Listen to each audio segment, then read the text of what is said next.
Nakakapag-electric fan ako nang hindi gumagamit ng kuryente. Ang galing ng solar electric fan na to. Tingnan nyo naman guys, umiikot yan, pero ang gamit ko ay sikat ng araw. Dahil dito yan guys, eto yan, nakatapat lang to sa sikat ng araw habang umiikot yung electric fan ko. Pero guys, habang umiikot yan, dahil nakatapat siya sa araw, nagcha-charge na din yan. Ngayon, pag na full charge yan, kahit tanggalin ko na to, iikot pa rin yan. 'Di ba? Kahit tanggalin ko siya, iikot yan. At tatagal siya ng 3 to 5 hours, basta full charge na iikot siya ng iikot. Ngayon, ito yung ginagamit ko dito sa bahay, 'di ba? Nag-electric fan ako nang hindi gumagamit ng kuryente dahil naka-charge yan sa sikat ng araw.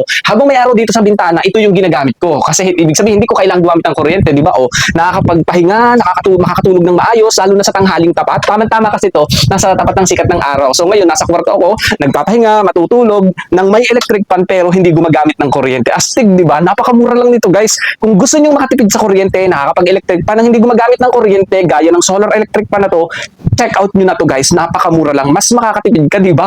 Alam niyo naman dito sa atin sa Pinas, sobrang init talaga ng panahon. Kaya gamitin natin yung init para makatipid tayo. Makakapag-electric fan ka na. Ang maganda dito guys, kung wala namang sikat ng araw, pwede mo rin niyang gamit, pwede mo rin niyang isaksak sa kuryente. May kasama siyang plug na isasaksak mo sa kuryente. Isasaksak mo lang din dito, tapos isasaksak mo sa kuryente yung plug. Kung walang sikat ng araw, so magagamit mo pa rin yung electric fan na to. Pwede mong i-full charge, pwede mong i-charge. So, ang maganda dito, kahit nasa lugar na walang kuryente, kahit brown out, gagana ang electric fan na to basta na full charge mo. Tapos may kasama na din tong ilaw nung na-receive ko siya guys. Basta full charge yan, kunyari brown out na full charge mo yan, saksak mo lang to dito sa electric fan, pag ini-on mo, iilaw na siya. Sobrang galing, napakamura lang. Kaya kung gusto nyo, go check out na!